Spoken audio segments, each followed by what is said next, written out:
ओम विष्णु पृष्ठाय भूतले श्रीमते भक्तिवेदांत स्वामिनिति नामने नमस्ते सारस्वते देवे गौरवाणी प्रचारिणे निर्विशेष शून्यवादी पाश्चात्य देशतारिणे जय श्री कृष्ण चैतन्य प्रभु नित्यानंद श्री अद्वैत गदाधर श्रीवासादि गौर भक्त वृंदा हरे Krishna Krishna Krishna Hare Hare Hare Rama, Rama Rama, Hare Hare.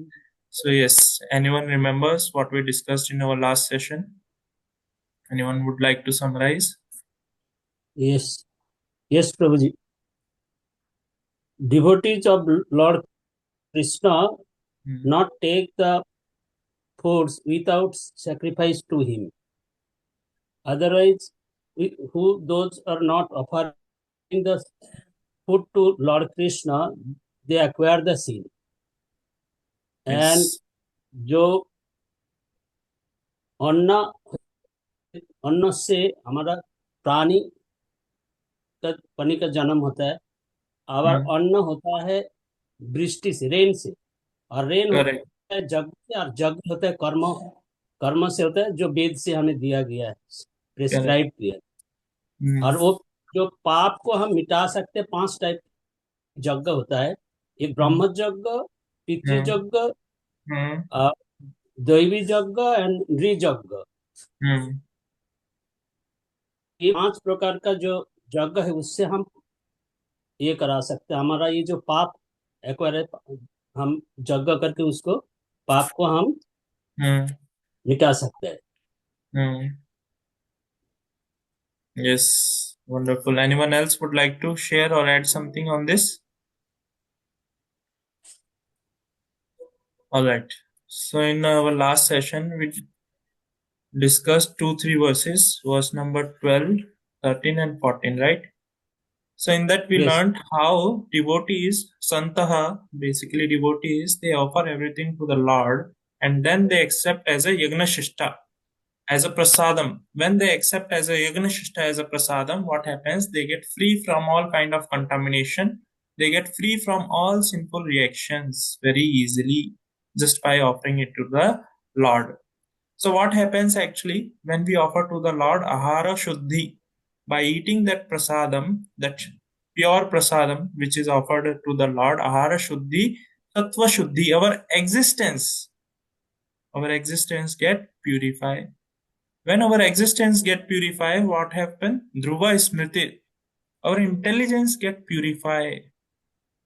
And when our intelligence is purified, one can easily inquire about the Supreme Personality of Godhead, inquire about the spiritual subject matters, and one can attain the liberation. So how just by eating prasadam one can simply attain the liberation? We understood that in our previous verse. So it is very, very important to offer to the Lord, to offer everything. For that matter, one should offer everything in the service of Lord, so that there is a purification of that object also, and purification of our existence happens. Now we'll be starting from verse number 15. 16. 15 or 16? 16. 15 it is. Verse number 15. 15. 15. So all of you please join me in chanting the shloka. Karma brahmodbhavam vidhi. Om brahmodbhavam vidhi. Brahma aksharam samudbhavam. Brahma aksharam samudbhavam. Tasmat sarvagatam brahma. Tasmat sarvagatam brahma. Nityam yagne pratishthitam. Nityam yagne pratishthitam. Yes, anyone would like to chant the shloka? Karma brahmo bhavan vidhi. Brahmakshara samudbhavan. तस्मात् सर्वगतं ब्रह्म नित्यं यज्ञे प्रतिष्ठिताम्. Wonderful. Yes, someone else? कर्म ब्रह्मत्वं विद्धि ब्रह्माक्षर समुद्भवम् तस्मात् सर्वगतं ब्रह्म नित्यं जगति प्रतिष्ठितम्. Wonderful. Yes, someone else?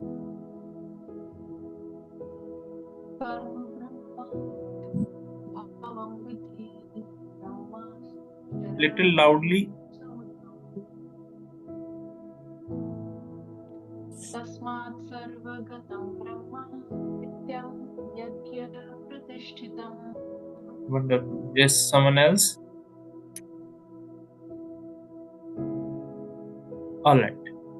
We read the translation. Regulated activities are prescribed in the Vedas, and the Vedas are directly manifested from the Supreme Personality of Godhead. Consequently, the all-pervading transcendence is eternally situated in the acts of sacrifice. So here we see this verse and previous verse are interrelated to each other. Krishna is explaining how sacrifice is going to sustain the entire existence or ourselves. So that cycle we will see Krishna is explaining in these verses, these two verses 14th and 15th. We'll read the purport first. Yagnartha karmana, or necessity of work for the satisfaction of Krishna only, is more expressively stated in this verse. If we have to work for the satisfaction of the Yagna Purusha, Vishnu, then we must find out the direction of work in Brahman or the transcendental Vedas. The Vedas are therefore code of working direction.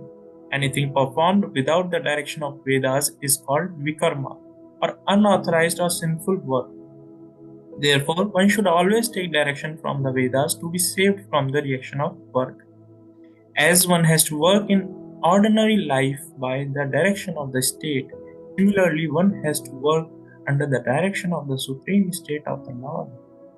Such directions in the Vedas are directly manifested from the breathing of the Supreme Personality of Godhead. It is said, Asya Mahato Bhutasya Nasvashishtim Etad Yad Rigvedo Yajurveda Samavedo Atharvan Grihisa. The four Vedas, namely the Rig Veda, Yajurveda, Samaveda, and Atharva Veda, are all emanation from the breathing of the great personality of Godhead. The Lord, being omnipotent, can speak by breathing air, as it is confirmed in Brahma Samhita. For the Lord has the omnipotence to perform through each of his senses the action of other senses.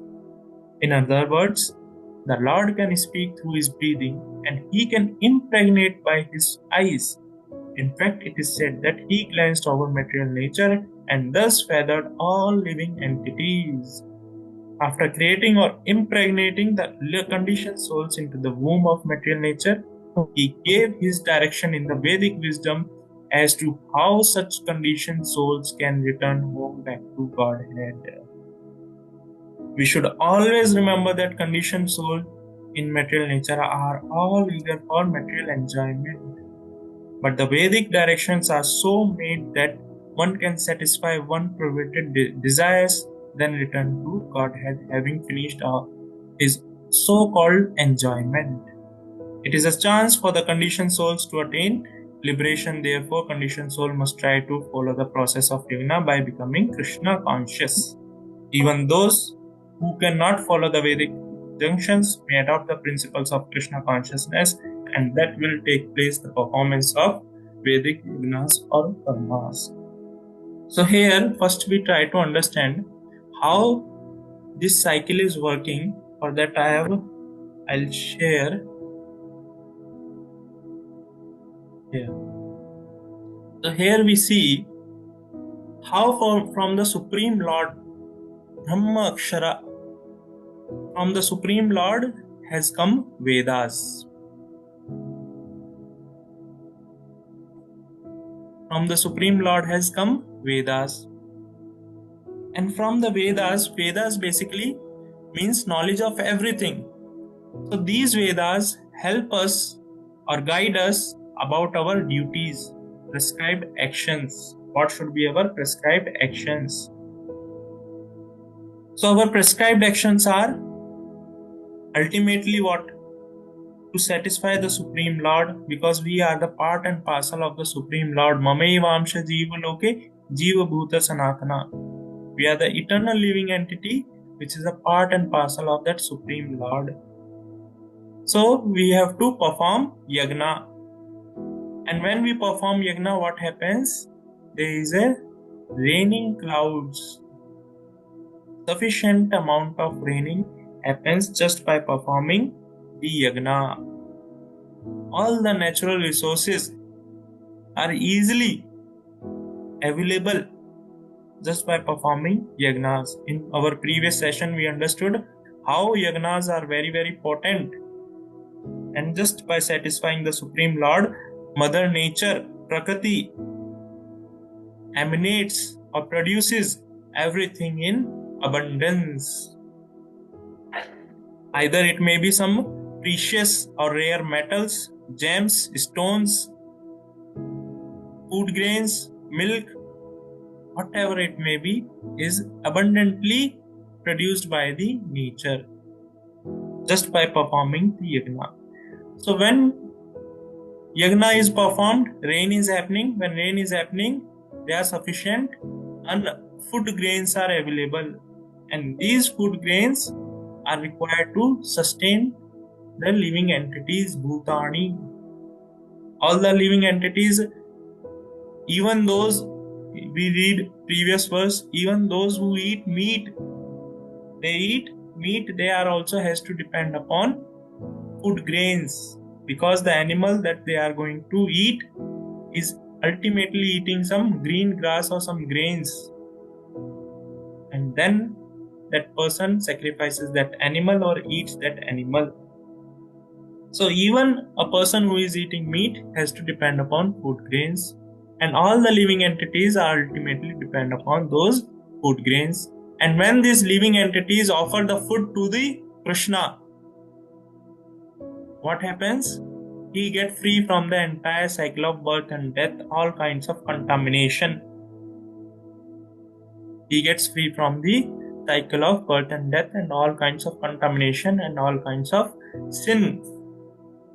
This is what Krishna is promising or mentioning in the 13th verse. This is what Krishna is mentioning in the 13th verse.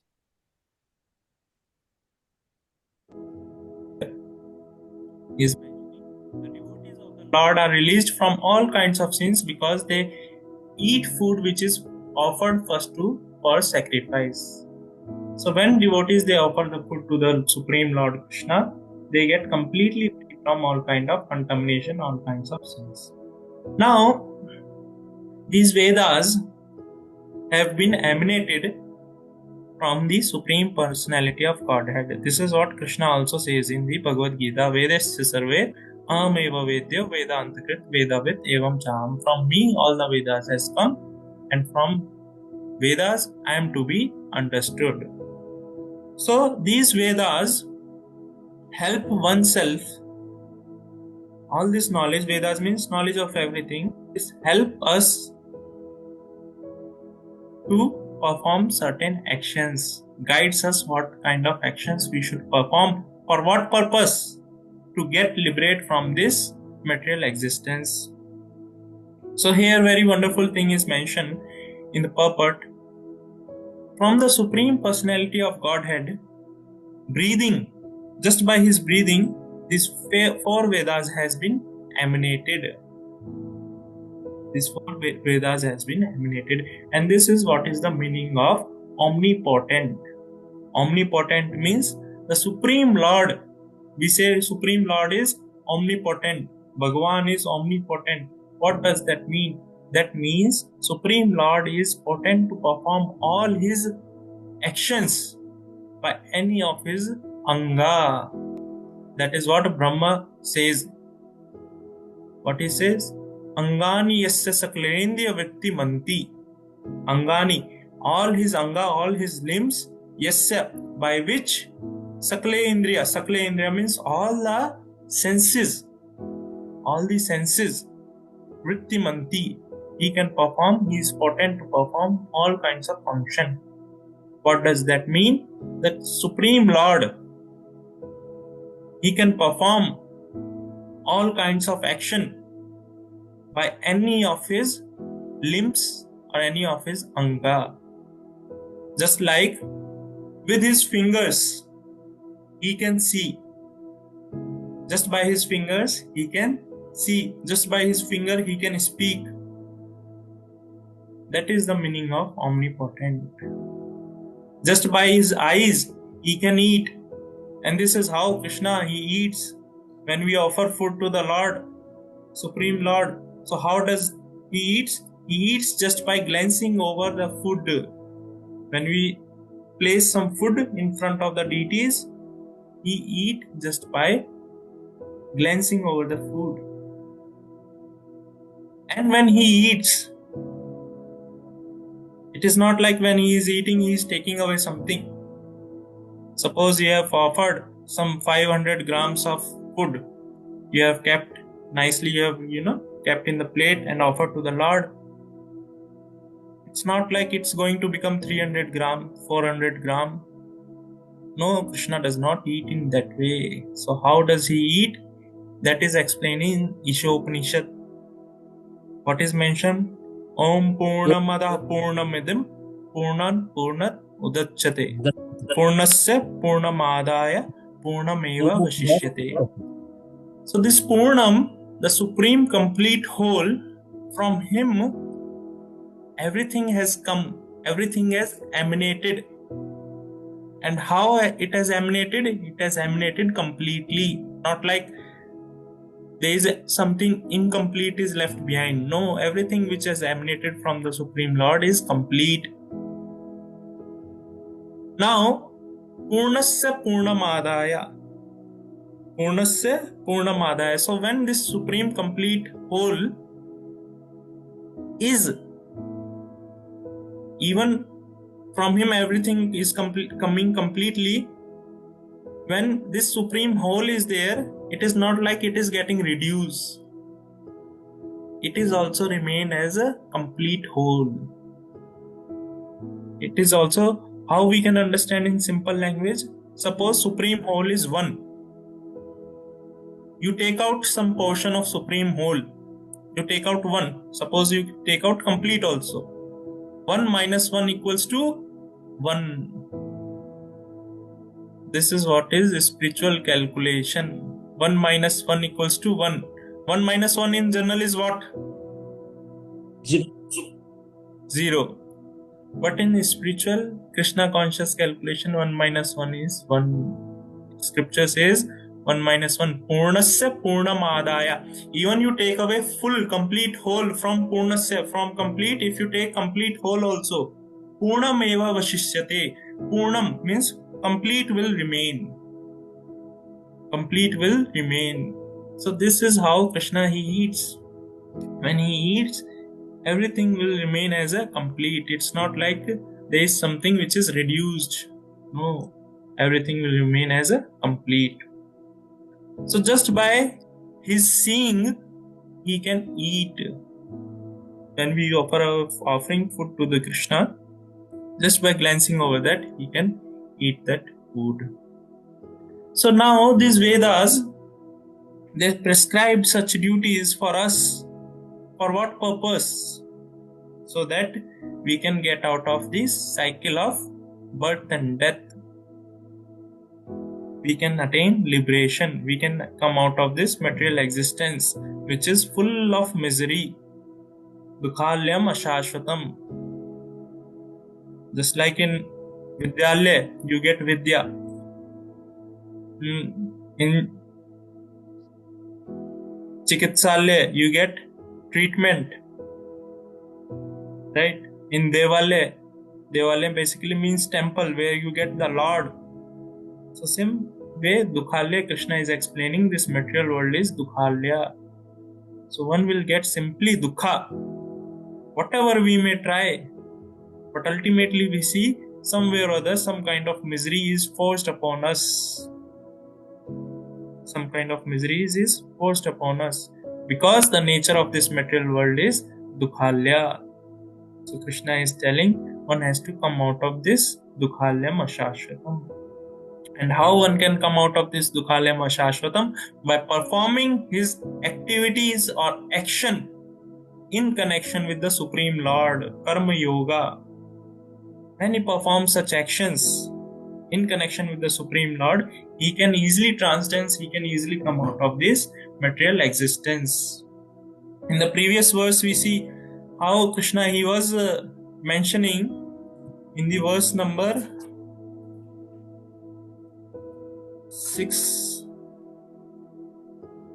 Yes, in the verse number 6, what he is mentioning?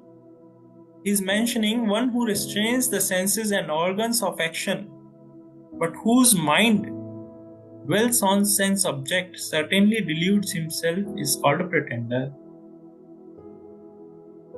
So here Krishna is mentioning about a person who prematurely accepts a life of renunciation or a sannyas. Prematurely means he is restraining his senses and organs of action. He is not performing any work, but his mind is completely dwelling upon sense object. That is the meaning of accepting sannyasa or renunciation, life of renunciation, prematurely without proper understanding. When some person accepts such a life, is simply a pretender, is a mithyachara. Krishna is explaining why he is saying, because even though he has accepted such a life, suppose he go to some secluded place into the forest. When he goes into the forest also, his attitude will be, oh, this tree is so nice, this tree belongs to me. Under this tree, I am the only one who can sit. Oh, I have a kamandalu. This kamandalu is mine. So he develops such kind of attachment because he have accepted sannyasa or life of renunciation without a proper understanding. He has accepted such thing. So that's why Krishna is mentioning one has to work in connection with Krishna, Supreme Lord, Personality of Godhead, for his satisfaction here. When work done as a sacrifice for Vishnu, it's going to liberate. Otherwise, it is going to bind in this material world. So when we perform such work, so what will happen? It's going to liberate. So working in connection with Krishna is like a medicine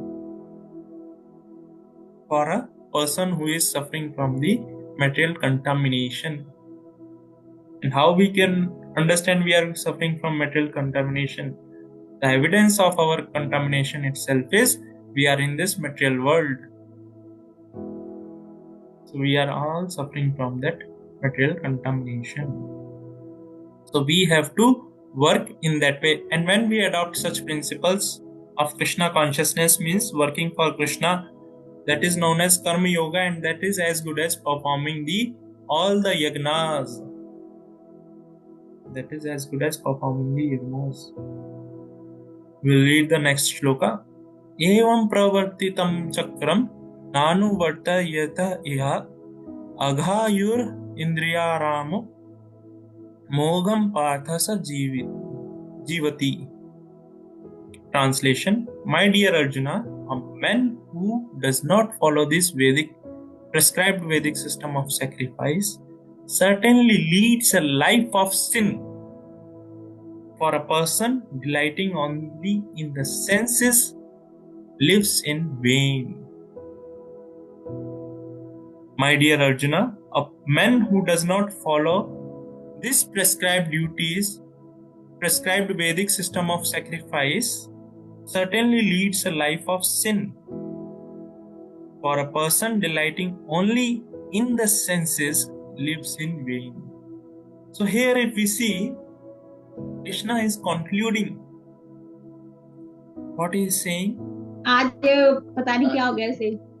He is mentioning that a person who does not follow the prescribed duties which are mentioned in the Vedas, What are the prescribed duties? Prescribed duties are to perform yagnas. That is the prescribed duty. Or yagna is basically what? We'll tell yagna means what? Offering to Lord Krishna, Supreme Lord Krishna, and connect with Supreme Lord. Yes. Any action which is meant for the pleasure of the Supreme Lord, or any action which is connection with the Supreme Lord, is known as yagna. So when we perform these yagnas, so Krishna is mentioning when we don't perform these yagnas, prescribed duties, we are leading a life of sin. And further he is mentioning a person delighting only in senses in vain. Indriya Ramo. Delighting means, Ramo means enjoying, taking pleasure in Indriya. Indriya means senses. The one who is taking pleasure in senses is living in vain. So we'll read this purport first, then we'll try to understand. The Mamonist philosophy of work very hard and enjoy sense gratification is condemned here by the Lord. Therefore, those who want to enjoy this material world, the above mentioned cycle of performing yagnas is absolutely necessary. One who does not follow such regulations is living a very risky life, being condemned more and more by nature's laws. This human form of life is especially meant for self-realization in either of the three ways, namely Karma Yoga, Jnana Yoga, or Bhakti Yoga. There is no necessity of rigidly following the performances of the prescribed yagnas for the transcendentalists who are above vice and virtue. But those who are engaged in sense gratification require purification by the above mentioned cycle of yagna performances. There are different kinds of activities. Those who are not Krishna conscious are certainly engaged in sensory consciousness. Therefore, they need to execute pious work. The yagna system is planned in such a way that the sensory conscious person may satisfy their desires without becoming entangled in the reaction of sense gratificatory work. The prosperity of the world depends not on our own efforts but on the background arrangement of the Supreme Lord directly carried out by the demigods. Therefore, the yagnas are directly aimed at a particular demigod mentioned in the Vedas. Indirectly, it is the practice of Krishna consciousness, because when one masters the performance of yagnas, one is sure to become Krishna conscious. But if by performing yagnas one does not become Krishna conscious, such principles are counted as moral codes. One should not, therefore, limit his progress only to the point of moral codes, but should transcend them to attain Krishna consciousness. Wonderful. So here we see Krishna is concluding and mentioning a person delighting only in senses lives in vain. So why it is so? Why Krishna is mentioning that person who is delighting in sense enjoyment lives in a vain? Yes, somebody would like to share.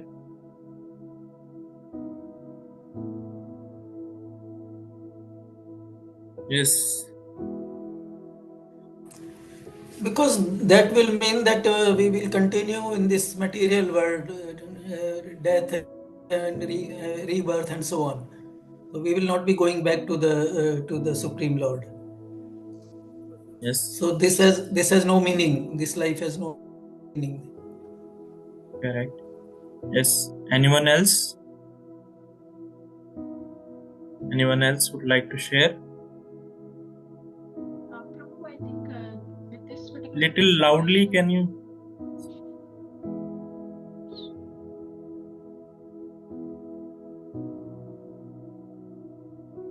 Yes. Prabhuji, Hare Krishna. Hare Krishna.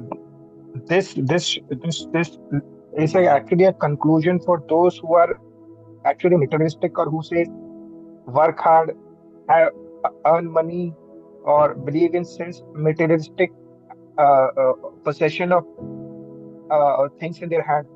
So this is a conclusion of the fate of those people who are materialistic, vice versa the bhakti yoga people. This is what I can understand. Okay. Yes. Someone else? Prabhu, I think this means that Krishna consciousness will ultimately lead us to happiness, which is our ultimate transcendental position. And I think with this explanation, Prabhupada wants us to understand that if we are only endeavoring in the sense perception life wherein we are gratifying our senses, then we will be happy for only fraction of seconds, like instantly, and then again we will be in vain because it's dukale mashashvatam. Okay. Yes. Anyone else? All right. So basically, why Krishna is mentioning such a statement? A person delighting only in the sense lives in a vain, because what happens? We are part and parcel of the Lord. We are the eternal living entities. We are Sanatana. We are eternal. This body is temporary in nature. This body is temporary in nature. And this body is constituted of what? Is constituted of senses. They are working senses, and there is a knowledge acquiring senses. Knowledge acquiring senses such as eyes, ears, nose, tongue, all these are senses. So when these senses, which are temporary in nature, which is made of material energy, material elements, when these senses interact with the sense object, and those sense objects are also temporary in nature. So when there is an interaction between the sense and sense object, there is no doubt pleasure is there. There is no doubt about it. But when there is an interaction that gives a pleasure, and the time of the living entity, this human form of life, what this living entity has got? This living entity has got human form of life for what purpose? To make spiritual advancement, to realize the self. For this purpose, we have got this human form of life. So when we engage these senses in gratifying the sense object, we are wasting our time. Because both are temporary in nature, sense object also and senses also, both are temporary in nature. So it is a simply waste of time, simply waste of human form of life. In reality, what one is supposed to do is supposed to engage his senses in the permanent things, in the eternal things. What is that? Supreme Lord is eternal. His holy name is eternal. His message is eternal. His holy abode is eternal. When somebody engages his senses in the service of that Supreme Lord who is eternal, in that way, the living entity which is bound up in this material world can get free from this cycle of birth and death. Whereas a living entity which is engaging his senses in the sense objects, in the enjoyment of sense object, is simply wasting his time and is living in vain. Vain, like one can understand by an example. Suppose a child is there and he has gone to the beach, and there he is making some sand castle. He is making some castle out of the sand. But immediately, as soon as a wave from the ocean comes, that sand castle is destroyed. That sand castle is destroyed. Same way, as soon as death comes, all such our arrangement for sense enjoyments are destroyed. It's not going to help us.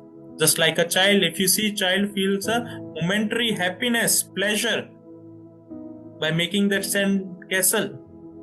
But as soon as that wave comes, he is crying. He is crying that all his hard labor has wasted. Whatever hard labor he has performed, it got wasted. He is simply crying for that. So that's why Krishna is mentioning here that when we engages our senses or delight in sense enjoyment, we are simply living a life of in vain. We are living a life in a vain.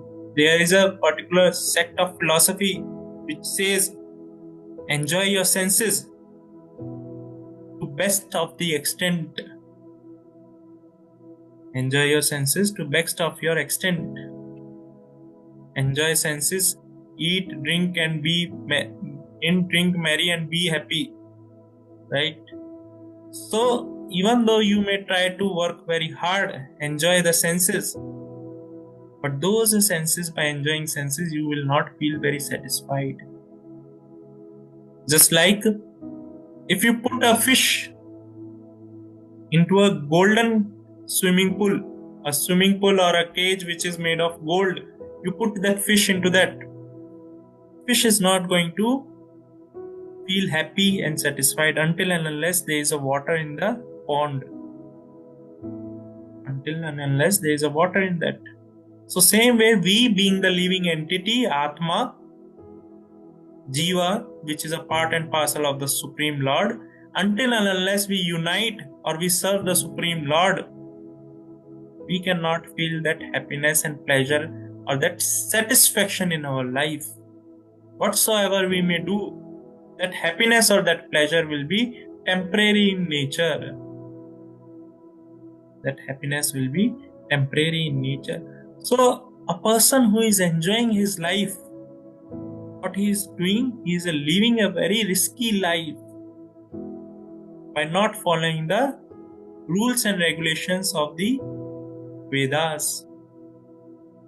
Just like a person who is driving very rashly, he is doing rash driving on the road. So what he is doing, he is putting his life into the risk, as well as persons or a vehicle which are associated with him also get into the risk. Right? So same way we have got this human form of life which is very, very rare. So one is supposed to make spiritual advancement by using this human form of life, by performing work in connection with the Supreme Lord, by performing yagna. If he eats, he offered first to the Lord and eats the prasadam. If he speaks about the Supreme Lord. If he is working very hard, doing his job, work for Krishna. What is wrong? Work for Krishna. In that way, one's entire existence gets purified and he can easily cross over this material existence. A person, here it is mentioned, very nice point Prabhupada has mentioned in this. What he is mentioning, that a person who is engaged in sensory consciousness or sense gratification activities is working very hard and leading his life with full of moral codes, with full morality, full moralist. Like that he is leading his life. But what is the use of such life? What is the use of such life? It is as good as a person who is driving on the road. He is driving on the road and he is just driving very nicely, following all rules and regulations of the driving and driving the vehicle very nicely with all precisions, precautions. He is riding the vehicle, but he don't know what is his destination. He don't know where he has to go. And what is the use? What is the use of such riding, such driving? He is just driving. 1 day is over, 2 days is over, 1 month is over, 1 year is over, 10 years are over. He is simply driving the vehicle. So what we can say? This person is simply a mad person. He don't know his destination. Whereas the essence of his driving is what? To reach to his destination. The purpose of his driving is what? To reach its destination. Suppose I am driving. I want to go to Delhi. So my purpose of driving is what? to reach Delhi. Same way, the purpose of this human form of life is what? To please Krishna, to satisfy Krishna, to work hard for Krishna. That is the purpose of this human form of life. But if I lead a life of full moralist without serving Krishna, without satisfying Krishna, is of no use. A person who is a moralist but not serving Krishna or not working in connection with the Supreme Lord in Krishna conscious, he is in a way wasting his life. That's why a person who is a moralist, if he is a Krishna consciousness, he is practicing Krishna consciousness, is a good person. Best. Alright, so we'll move to the next verse. Yastu atmaratireva syad atmatriptascha manavaha atmani eva santushtas tasya karyam na vidyate. So till here, verse number 16, we have finished one section of this third chapter. So here, till here, Krishna has explained about Karma Yoga, or a person who has to work. Either he is working for satisfying the Supreme Lord, or he is working for Indriya Ramo. Indriya Ramo, to satisfy or to gratify his senses. He has to work. Whereas, now onwards, Krishna is going to explain about a person who is working, but not to, gratify his senses or not to liberate himself. Whereas in previous verses we see people, they have to work even to liberate themselves, to get out free from the cycle of birth and death. They have to work. But here, he is not working either to gratify his senses or to liberate himself. He is a Atma Triptas, a person who is Atma Rama, who is rejoicing in the self. Such person is working for what purpose? Is working for the purpose to set the example in the society. And Krishna further we see, he'll give the example of such great personalities such as Janaka Maharaj. This person is completely free from all kinds of material desires. He is completely purified and he is also liberated. He is not affected by modes of material nature. So he is simply working for what purpose? To set the example in the society. So we'll read the translation. One who is working, however, taking pleasure in the self, who is illumined in the self, who rejoices in and is satisfied with the self only, fully satiated, for him there is no duty. So Krishna is explaining about a person who is completely, what we can say to such person is a person who is liberated. A liberated person, how he acts. Sthita Prajna, second chapter. Ki Bhasha, Arjuna was asking, how does he walk, how does he speak, how does he sit. So here Krishna is going to explain in detail how such person who is situated in that divine consciousness, Sthita Prajna, who is liberated, how does he work? Krishna is, first of all, he has mentioned for him there is no duty. No duty means there is no material duty at all. He is completely situated on the spiritual platform and he is completely engaged in service of the Lord, Supreme Lord Krishna. And whatever work he is doing is completely absolute. It's not at all on material platform. It is completely meant for the pleasure of the Supreme Lord. It is completely satisfying the Supreme Lord. Even though that work may look like a mundane work, it is simply satisfying the Supreme Lord. Just like Prabhupada, he has developed such a huge organization, international organization, worldwide Hare Krishna movement across the world. He has developed such organization.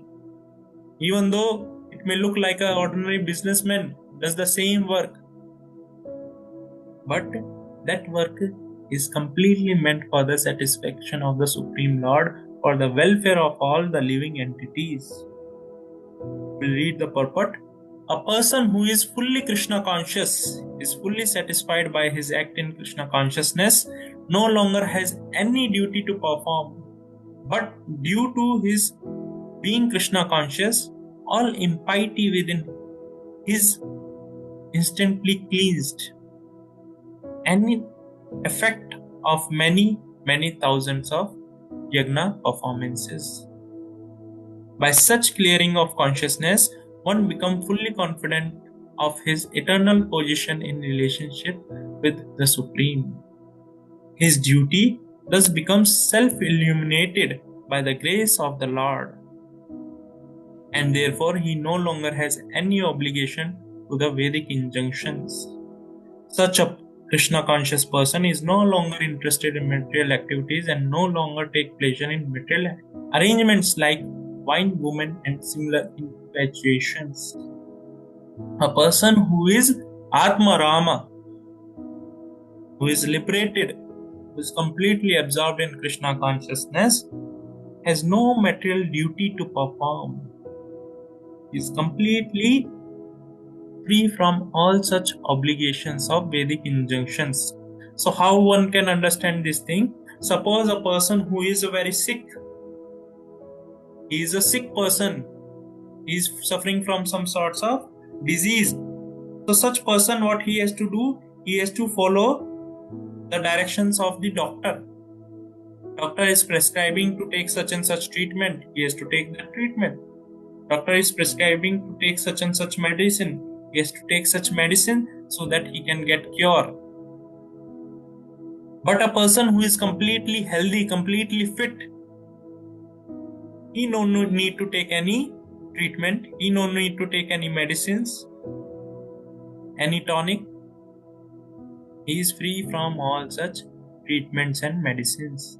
So same way, person who is liberated, who is Sthita Prajna or who is Atma Rama, he has no material duty to be performed. And whatever act he is performing is completely meant for the pleasure of the Lord, is satisfying that Supreme Lord. We'll move to next verse. Neva tasya kritanartho na krita kritneha kaschana nachasya sarvabhuteshu kaschidartha vipashraya. A self-realized man has no purpose to fulfill in the discharge of his prescribed duties, nor has he any reason not to perform such work, nor has he any need to depend on any other living being. We read the purport. A self-realized man is no longer obliged to perform any prescribed duty save and except activities in Krishna consciousness. Krishna consciousness is not inactivity either. As will be explained in the following verses, a Krishna consciousness does not take shelter of any person, man, or demigod. Whatever he does in Krishna consciousness is sufficient in the discharge of his obligation. So as we know, when a person he takes a birth, he is obliged to perform various duties towards demigods, towards his pitras, forefathers, towards family, friends, relatives. All that he is obliged to perform certain duties. But a person who is a self-realized, who is completely situated in the proper knowledge of the self, who is Atma Rama, he has no such duties to be performed. He has no such purposes to fulfill, because already he is purified. Already he is purified, and he is completely engaged in Krishna's service and Krishna conscious activities. He is completely engaged in those activities. So whatever act he is doing is completely meant for the pleasure of that Supreme Lord. is yagna artha karmano nitra. His meant is all his actions are yagna artha, is a work which is meant for the pleasure of that Supreme Lord. For his satisfaction alone he is acting, and he is doing very rigorous work, not like he is inactive, he is not performing work. No, he is working very hard. But for what purpose? To satisfy Krishna. He is doing eternal work. His senses are engaged in work which is going to be eternal. We'll read the next verse. Tasmadasakta satatam karyam karma samachara asakto hi acharan karma param apnoti purushah. Translation: Therefore, without being attached to the fruits of activities, one should act as a matter of duty. Therefore, by working without attachment, one attains the Supreme. Here also Krishna is making one conclusion. What he is mentioning? One has to work. How one has to work? Without attach to the fruit of activities. Fruit of activities, whether it's going to be positive fruit or negative fruit, whether I'm going to fail or pass, without such consideration, he is simply working as a matter of duty. Just like a mother without considering whether child is going to be a notorious child or a criminal in the future or a good person in the future, without considering any such facts, she is simply taking care of the child, nourishing the child. She is simply taking care of that child. So same way, a person without consideration of his fruits, whether he is going to be a failure or success, he should perform his prescribed duties. And what is our prescribed duties? We being the part and parcel of the Supreme Lord, we have to serve the Supreme Lord. That is our prime and prescribed duty. And when we are working in such a way, we can simply attain the Supreme. That is known as Karma Yoga. Yoga means to unite ourselves with the Supreme.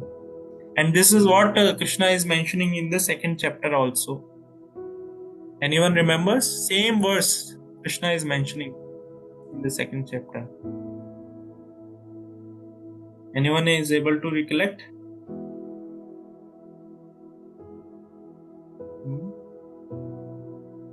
Probably not the exact sloka, but where he says that uh, when he answers the Arjuna, what are the duties? When Arjuna questions you, what are the duties? Then he says this thing. But I don't remember the exact words. Okay. So I'll share. कर्मण्येवाधिकारस्ते Yes, karmanyavadikaraste ma phaleshu कर्मण्येवाधिकारस्ते kadachana. मा फलेषु कदाचन मा Yes, कर्म yes. Karma kaunteya mukta sangha samachara. Right? That is the verse. I'll just search. I'll share. 2.48. Yes. 2.17 or 2.19. It's a 2.47. 47. I'll share it.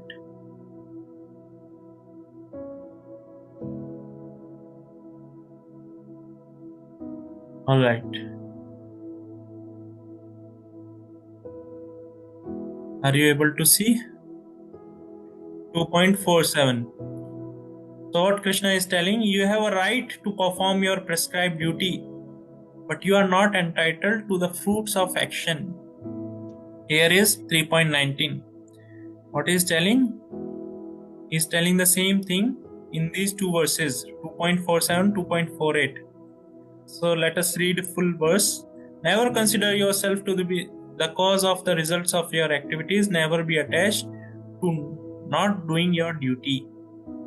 So here, if you see, Krishna is mentioning, never be attached to not doing your duty, is as good as he is mentioning. You have to work as a matter of duty. You have to perform your prescribed duties. You have to perform. Or further, if we see the 2.48, here he is mentioning perform your duty equipoised. O Arjuna, abandoning all attachment to success and failure. Such equanimity is called yoga.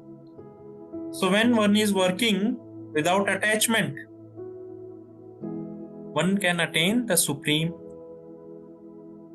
Here, by working without attachment, one can attain the supreme. Krishna is mentioning here in the verse number 2.48 also. Same thing. And one has to act as a matter of duty.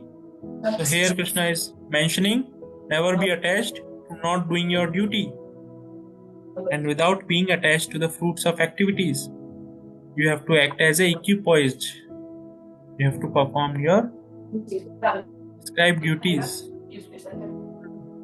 So Krishna indirectly mentioning the same thing again in this verse. So such important points Krishna has mentioned again and again in the Bhagavad Gita. So we'll read the purport. Is the personality of Godhead for the devotees and liberation for the impersonalist. So here Krishna is mentioning one attains the supreme. So what does that supreme means? Prabhupada is explaining. Supreme for a devotee, supreme means to attain the abode of Lord Shri Krishna. That is supreme. Whereas impersonalist, Mayavadi, for them attaining the supreme means to attaining or to merge into Brahman. That is a meaning for a person who is a Mayavada impersonalist. We'll read further. A person therefore acting for Krishna or in Krishna consciousness under proper guidance and without attachment to the results of the work is certainly making progress towards the supreme goal of life. Arjuna is told that he should fight in the battlefield of Kurukshetra for the interest of Krishna because Krishna wanted him to fight. To be a good man or a non-violent man is a personal attachment. See, very interesting point Prabhupada has mentioned. To be a good man or a non-violent man is a personal attachment. Just like we see during the time of Mahabharata, Yudhishthir Maharaj, when he was asked to tell a lie, he was reluctant to tell a lie. He was reluctant to tell a lie because he wanted to be a good person. He wanted to be a Dharmaraj. He wanted to maintain his own reputation in such a way. So this is a attachment. So one can easily understand or relate the attachment that Krishna is addressing is at what subtle level. Is at what subtle level. It is not at all gross. It is it is at very subtle level. But to act on the behalf of Supreme is to act without attachment for result. So as we all know, when Arjuna, he was not ready to fight, he was not, wanted or willing to fight. Krishna spoke this entire Bhagavad Gita. So at the end, when Krishna asked him, now what do you want to do? So Arjuna, what he replies? He does not reply that, okay, I am ready to fight. He does not say that. What does he say? Anyone? Nashta mahu sitir labdha tasradan machiti siddhisme gatasunda kurishya vachanam tava. Hamara sada doubt is cleared. Now he will fight, ready to fight. Yes. After hearing Bhagavad Gita. Yes. So Arjuna is mentioning, I will do whatever you say. Karishya vachanam tava. He's not telling I'm ready to fight, I'm not ready to fight. He's telling I'm ready to do whatever you say. If you say go and leave the battle, I'll leave the battle. If you say fight, I will do fighting. Whatever you say, I'll do. So now he has understood his position. What is his position? He is the part and parcel of the Supreme Lord. And his duty is to simply, his primary duty is what? To simply satisfy that Supreme Lord. So he's mentioning Karishya Vachanam Tava. Whatever you will say, I'll do, I'll follow. That is the perfect action of highest degree recommended by Supreme Personality of Godhead Sri Krishna. Vedic rituals, like prescribed sacrifices, are performed for purification of impious activities that were performed in the field of sense gratification. But action in Krishna consciousness is transcendental to the reactions of good or evil work. A Krishna conscious person has no attachment for the results but acts on the behalf of Krishna alone. He engages in all kinds of activities but is completely non attached. Even though he is engaged in all kinds of activities, he is completely non attached. He is engaged in procreation, he is not attached. He is engaged in working hard, earning money for Krishna, he is not attached. He is engaged constructing huge temples for Krishna, he is not attached. He is engaged in eating, he is not attached because he is eating Krishna's prasadam. So whatever activity a devotee is performing, he is completely performing for the satisfaction of that Supreme Lord. Krishna is not at all attached. And whatever yagnas or rituals are prescribed in the Vedas is meant for what purpose? To purify our own existence. What kind of purification? The sinful activities that we have performed in the past. Suppose you have killed a Brahmana, you have to perform so and so activity or ritual to get purified. When you perform such ritual or some activity, you get purified. So Parikshit Maharaj, he asked, and what is the use? It is like an elephant has taken bath nicely. Now again he has come and put a mud over him. It is as good as like that. What is the use of such atonements? Suppose you gratify your sense, again you perform some atonement, some austerity, again you do gratification of the senses. So that's what Sukadev Goswami says. He says, when somebody starts hearing about the Supreme Lord, his holy message, about him, his glorification, what happened? His sinful tendencies will go away. His entire existence will get purified. His entire existence will get purified. That's why a person who acts in Krishna consciousness, what happens? Not only his sinful tendencies goes away, his sinful activities also get minimized. And his tendency to perform sins is also gone. He is no more further get implicated either in good or in evil. Either in good work or in evil work. If he is get implicated, he has to, for good work, he has to enjoy, and for the evil, he has to suffer. But when he performs his action for the pleasure of the Lord, or when he acts in Krishna consciousness, he is free from all good and evil consequences of the work. Okay, so we will end here. Anyone has any question or anything to share or ask, please feel free to ask or share. Yes. Hare Krishna, Prabhuji. Hare Krishna. I have one question, or I'm a little confused. So I'll ask my question. I try to ask my question. So as you mentioned that you gave one of the example of Yudhishthira Maharaj, where Yudhishthira Maharaj was reluctant to lie when Krishna asked him to lie. So my question is like, supposedly in this material world, we are trying to build a temple for Krishna. And so I can go by the Krishna would want that, or maybe in Shastra it would be written that construct a temple for Krishna that would glorify Krishna. So I am doing work which is devoted to Krishna. So in this particular work, if I'm taking money from a businessman who has cheated the world, or if he wants something to do the wrong thing, I don't know where the money has come from, Correct. maybe a terrorist Illegal organization, sources.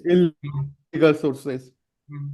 So, so in that particular way, like, is it not the same thing? Like, I'm trying to do a work which is prescribed by Krishna, but now I'm doing a immoral activity. Like, a lying is an immoral activity, and now I'm also trying to do that. In that way, am I not trying to be a controller? Like, if Krishna would want his temple, he would give the money. Like, so where is that distinct line where I'm trying to be the controller of the things? If Krishna wishes it, the temple would build. Like, how so that immorality and the work of the Krishna, how it goes hand in hand, and how the controllership, where is the line where I should stop and then let Krishna be the controller? Correct. So very nice question, and a lot of thing one can understand from here also. That when we say practicing Krishna consciousness, working for Krishna, satisfying Krishna, chanting the holy name of Krishna, or acting in Krishna consciousness, it does not mean that now Krishna will work for us. Now Krishna will work for us. No, it does not mean that. A person just like Arjuna, even though Krishna, he spoke entire Bhagavad Gita, he understood Bhagavad Gita, Arjuna, but it does not mean that now Krishna will fight for him. Arjuna has to perform his duty. He has to fight for Krishna. He has to perform his duty. To satisfy Krishna, he has to fight the battlefield. There may be up and downs during his fighting, we all know came, but Krishna, he guided him. Dadami buddhi yogam tam yena mam upyantite. Krishna is mentioning in the 10th chapter of Bhagavad Gita that when we serve the Supreme Lord, Tesham Satata Yuktanam Bhajatam Priti Purvakam Dadami Buddhi Yogam Tam Yena Mam Upyantiti. When we serve the Supreme Lord with the love and devotion, He guides us. He gives the intelligence by which we can go back to Him. So same way, when we are suppose engaged in the construction of the temple, as you mentioned, to construct the temple, it's a service, it's an opportunity for all of us to serve the Lord. Lord Brahma says, millions and billions of Lakshmis are engaged in Krishna's service. So Krishna does not want our service. Already Lakshmis, Sahasra, millions and billions of Lakshmis are engaged in service. But when with love and devotion we offer something to Krishna, he becomes pleased. Just like, for an example, Prabhupada gives very nice example. A child is there, a small child. Father has brought some cookies for that child. Now this child, what he is doing? He is taking a piece of cookie and offering back to his father. Take this. He is offering his to father. Papa, eat this. Father, eat this. So what will happen? This father is potent to purchase crores of such cookies, lakhs of such cookies. But when his son is giving that same cookie, he feel very pleased. He feel very satisfied. Same way, Krishna does not want any temples from us. But when we engage in serving him, in glorifying him, in constructing a temple for him, by which lakhs and millions of the living entities will get benefited, not only materially, even spiritually, he gets satisfied, he gets pleased, and we get purified. So when, as you mentioned, we approach some person, business person, even though he is, illegally acquiring some money, he has a money from some illegal sources. But when his money is engaged in Krishna's service, he gets purified gradually. And you will see, gradually, Krishna will either inspire him that he will leave his illegal activities. He will leave all such illegal activities. There are some cases like that. So in any situation, whether legally or illegally, whatever ways somebody is getting money, when it is engaged in Krishna service, especially for the construction of the temple, his existence will get purified gradually. If that money is not engaged in Krishna's service, what will happen? The consequence of such money getting from illegal sources will be destruction. It will be complete destruction of his family. It may come after few years. He may suffer from some severe diseases such as heart attack, some heart disease, cancer, or some such incurable disease. His fire, like his house may caught some fire. He may get into some legal implications. So entire his money will get wasted. Whatever he has earned through illegal ways, illegal means, it will get destroyed. It will bring destruction.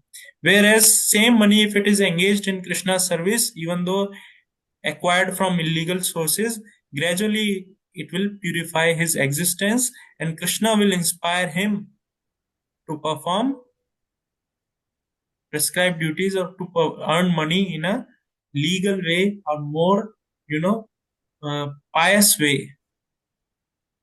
So that's why, even though a person who is earning money in illegal ways, if we engage his money in Krishna's service, it's going to help that person. Hope this helps you. Thank you, Prabhuji. I have a follow-up on that.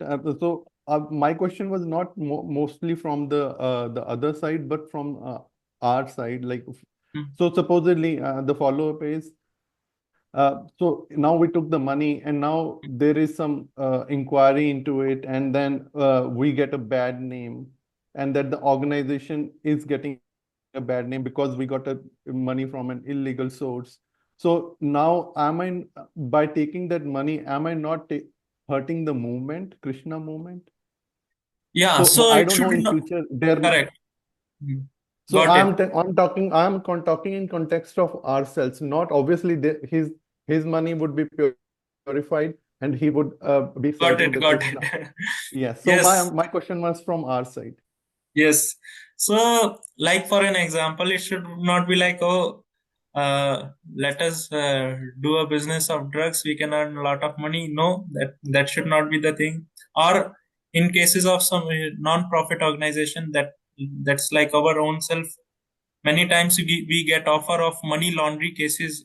You make a black money into white or white money into black. You do for us. We will give you so many crores. Such cases we should not accept. These are all going to implicate. So such things, when we are seeing grossly some kind of principle is getting break, we should not get engaged into such principles. So we should not, or grossly we are seeing some kind of strict law or rules and regulation of the state or government we are breaking, we should not engage in those activities at all. We should not engage in those activities. So hope this helps. Thank you, Prabhuji. Yeah, thank you. Yes. Yes. Any other question or anything? I have two questions, Prabhu. Yes. So regarding our discussion, we learned about how again from the second chapter we repeated that how Atmaram or Sthit Pragya person is how he behaves. So my question is related to that only. Like if I understand this Atmaram person now, so is it possible in this life that we can attain this, or is it a specific varnashram dharma when we follow, like a sannyas or any other vanprastha or something like that, that we will attain that, or is it like it's somebody else who are only like Prabhupada ji and other acharyas who are actually these kind of persons? My first question is this, and the second one is that as we discussed that this is this like mother-child relationship, we can see that they are unconditional. So when we see that same mother cursing or feeling sad about the son or the girl when they grow up and doesn't care about them and take them to the vradhashram or doesn't see them at all, don't care at all. So is that okay, or is it like how will we see those kind of mothers, or how will we react on those kind of situations? Yes. That's my question. So first question, the thing is, anyone who is following the instructions of Krishna and Prabhupada can attain a stage of liberated men or Atma Rama in this very life also very easily. Prabhupada says one can feel liberated in this very life when one acts for the pleasure of the Lord. In this very life one can feel liberated.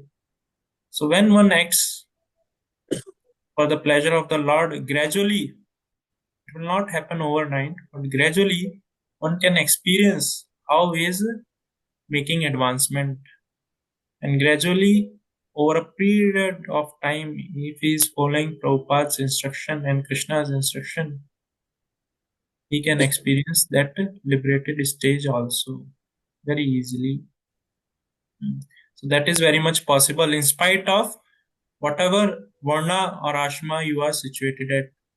Either you are a Kshatriya, a Brahmana, or a Shudra, even a Shudra can experience that. This is what Krishna says in the 10th chapter, 9th chapter also, where he is saying that Istri Shudro, even a woman and Shudra, can attain the perfection of the life. And we see how Ramananda Rai, he was a Grhastha. And Chaitanya Mahaprabhu is taking instructions from Ramananda Rai, discussing very higher spiritual subject matter with Ramananda Rai. So a person, in spite of his Varna, Ashrama, his situations, if he follow Krishna and Prabhupada's instruction in toto, he can experience that liberating stage in this very life.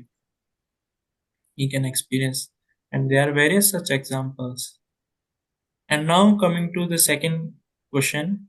A mother, when a child is small, she is taking care of a child, and there is a kind of unconditional love between like mother is expressing unconditional love towards the child.